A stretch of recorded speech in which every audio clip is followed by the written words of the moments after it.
Well, I mean, I can agree with that, but then again, like numbers don't lie. Right now, I can't find them because I wasn't prepared to look for that.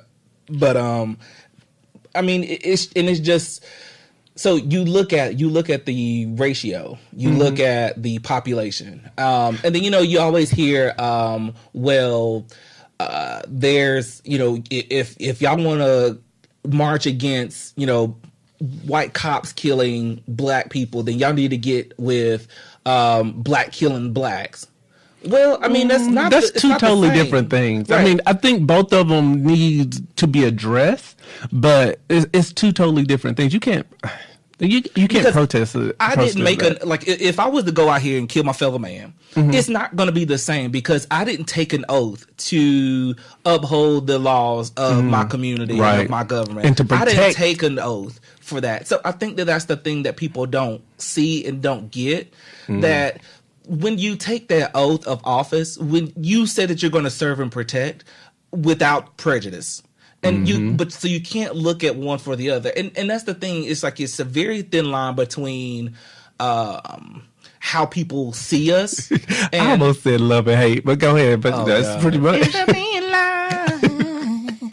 But no, I mean, because for some reason our race and our color is so feared, right? For some reason, and I don't understand it. But people saying now that with this new administration that we're losing our power, but people are not fearing us like they used to. Because they're just shooting us off. I mean, because they're actually. I'm actually afraid for my life. You're getting because it's like, to me, the way that I look at it, because this has happened so many times. So many in our community, it's kind of like it's almost. If it's a black person, you're gonna get off. It's okay. You know what? Right. We'll prove it. We'll prove it to be their fault. And always. And it's like that's where I don't feel comfortable. That's why I don't feel confident in our government. Just like with that NFL player that was in Vegas, what was a couple weeks ago? They held him down and had him in cuffs and everything, and he's saying, "I'm not the shooter. I wasn't the shooter," and blah blah blah. And they literally put a gun to his head and was like, "Because you're guilty until proven innocent." That's so backwards. That's the American justice system for black people. For black people, you can't really. You can't even. And and the thing is that it's so uncomfortable to have these conversations. And you know why it's so uncomfortable? Is why it's so accepted nowadays, and why people just turn a blind eye to it, because it's uncomfortable for them. I was listening to. No, I actually was talking to one of my friends. And kind of like friends. One of your friends, air quotes. And we were talking about kind of like the police brutality and things of that nature. And I mean, I don't look to see who you vote for. I don't care who you voted for. I don't care if you're not an imminent threat to me. If you're not threatening my family, do what you want to do, and that's the way it should be across the board. However, if you deem it necessary to impose your beliefs and your thoughts off on me and want me to, then we got a problem. A big problem. Because I don't try to push my beliefs and off on you. I don't. Right. I never try to do that, religious wise or my cultural beliefs. I don't try to push that off. Because every man has a right to believe what they want, what they choose to believe. Right. And it's all out of respect. You have to respect your fellow man. Just like with crazy posts on Facebook, you have people that want to come on to you, because maybe you have reposted something. Well, I had the incident where I reposted something, and I don't get political on Facebook because I'm not trying to push my belief and values off on somebody else. It's just my opinion. It's just my opinion. Whatever I post is my opinion. But don't come onto my post to give me all this. I'm gonna just call it flack, if you will. I'm put it nicely, flag, because I didn't come onto your page and I didn't repost what I posted. So why are you coming onto my page to badmouth? I mean, and you're bringing up past presidents that didn't even have anything to do with what I'm talking about. So like people want to pull into things. So I mean, first and foremost, I want you to understand, it is not about the flag. Let's go back to that. It's not about the flag. And you know, I mean, hey, I love everybody. I don't want anyone to feel offended by this. This is not blasting anyone or I'm blasting like people. I'm just joking. But this is a protest of our rights. Because we have a right to protest or do however we choose to do. And for you to sit here and say, because that's this like covered in the First Amendment on a uniform, then because they are supposed to go out on a field and play a sport for your entertainment, that they can't have their own opinion or belief. Right. Even though he kept it to himself. He didn't go marching down the street with tiki torches and white hoods. That you know, he didn't do any of that, but he sat there silent. And that's the thing I come to believe, is that sometimes silence is the biggest threat to your opposition. That's good, but that's true. Like, I just freestyle that joint. But that's the best way to get somebody's attention, though. It's silence. It's silence. Like, if you ignore them, then hey. Because I mean, I think for all this time he's ignored, you know, everybody that has come at him. I mean, you know, this man has received death threats. Even somebody on our person on our Carolina Panthers, because they decided to do whatever they wanted to do on the field, they started receiving death threats. Now, that's why though. That's just so dumb. Like, if they want to have their own personal opinion and do whatever they want to, that's their right to do. But to me, it feels like we're going back to modern day slavery, because you have on my uniform, because you are playing on a field that I've paid money to and I'm supporting. Then you have to do what we believe you should do. And that's dumb. But I guess I guess they're saying this is your job, so you got to do what I tell you to do. No, because if what's our CEO name? If my CEO came and told me that I couldn't kneel or I could not, I mean, you know, whatever it is, no, I'm out. Like, no, you can't, because this is slavery. F a paycheck. This is my dignity, my right. But everybody can't. I mean, everybody is not in that position to say, "Oh, I quit," just because you said I can't do blah blah blah blah. Well, that's when you have to lean on the Lord. You should be leaning on the Lord anyway. You should be leaning on the Lord anyway.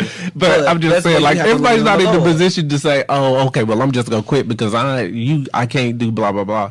But I mean, I totally agree with what you're saying. Like, oh, you got to stand. Or find a way to protest against that, or show that you won't accept that. Now, that I could understand. If it's not going to be, you know, in the event of, you know, you quitting, you know, I mean, there could be another action that you could take that will show that, hey, this is what I stand for. Because if you don't stand for nothing, you'll fall for anything. That's true. So with all that being said, like, how do we fix it? Can we fix racism in America?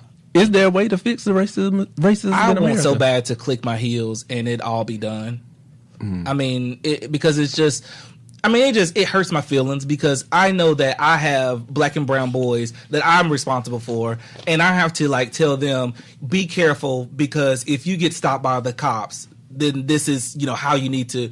I mean, and you got to tell them how to handle themselves. And people, I see people posting on Facebook saying that, you know, oh, if they just complied, it's not always about compliance. Any little threat sometimes can be perceived as a major threat, right? And it may not even be a threat. It just can be somebody that's a racist, and when they pull you over, they are out to either kill you or hurt you in some type of way. I mean, because I ain't gonna lie, I've had instances like back home where I was a young kid with a car, and I worked almost every day during the week, and driving home 9-10 o'clock at night, speeding through areas that I may not have speeding through. But I got stopped several times at like 9 o'clock, 10 o'clock, and my car, I was told to get out of my car, and my car was searched. And it's like, well, what grounds do you have to search my vehicle? And, you know, being a naive kid back then, because, you know, I'm not seeing it one way or the other, I never knew that I was being targeted. Because, you know, that was just something. And then that you didn't know your rights either, because you don't actually have to allow them to do that. Right. So never knowing that, this is what I've been subject to. And, coming up and like learning, it's like, look, this is not right. You've actually been targeted because of who you are, because of your color. And then another thing, another target's on your back is if you drive a nice car and you're black. They pull you over for that. Because you sell drugs. Exactly. I'm one of the biggest drug dealers in Charlotte. I got all these drugs in the car. You pull me over. I got all these drugs in my trunk. What? Vitamin C's? Flintstones? Vitamin C, B12, vitamin D. What you need? I got it. I got you. You sound like Ryan. Oh, here you go.